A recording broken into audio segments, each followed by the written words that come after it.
Hello and welcome back. For our next interview, I've got our second keynote speaker for the night, Annette Mees. I said your first name weirdly, I got stuck on the last name, no worries.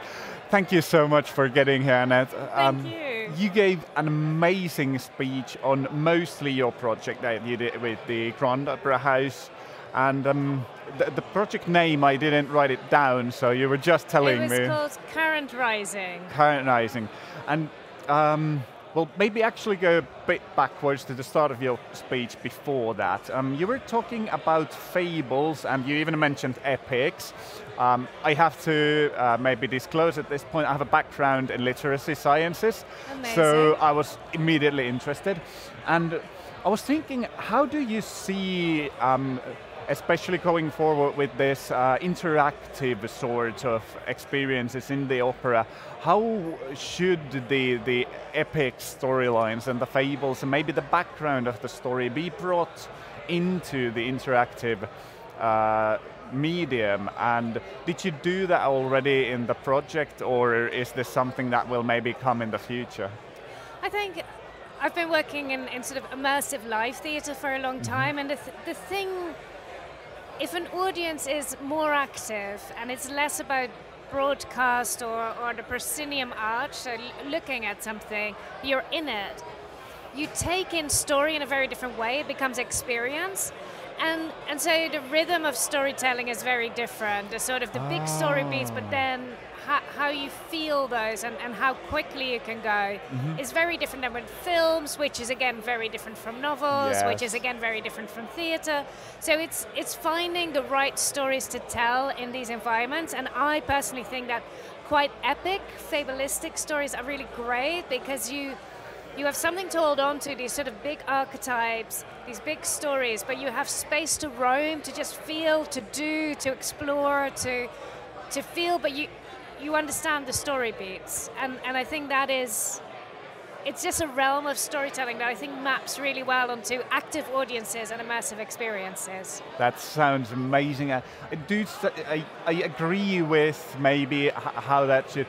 This kind of brings me back to, again, we were discussing demos earlier and games and how that's, because when it's interactive and immersive, you have to find something that clicks with the person who's there, in my opinion.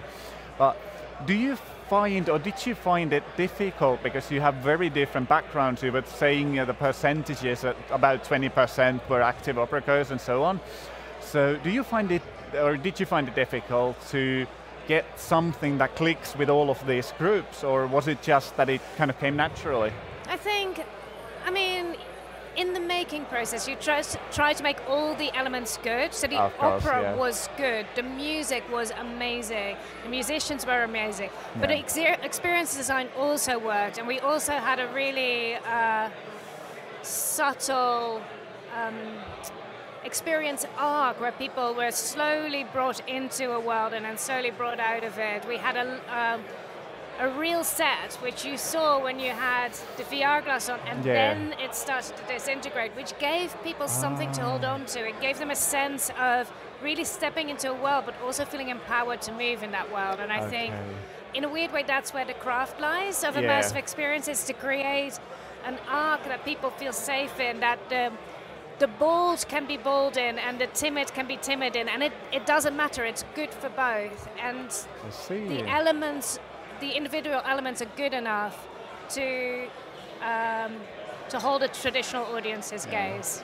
That's amazing. I was actually thinking when you were speaking, because you were talking about taking the experience out of the opera house, but did you feel like the opera house held some significance or importance to it? Oh, absolutely. I think with these things, context is everything, right? I think it will be a different experience if you do put it in a shopping mall, because you step in from a different space and you step in slightly differently into the world, and your expectations are different. I think different things will blow your mind in an opera house than they will do in a... But again, I think the craft is to make sure it works in both spaces. Makes sense.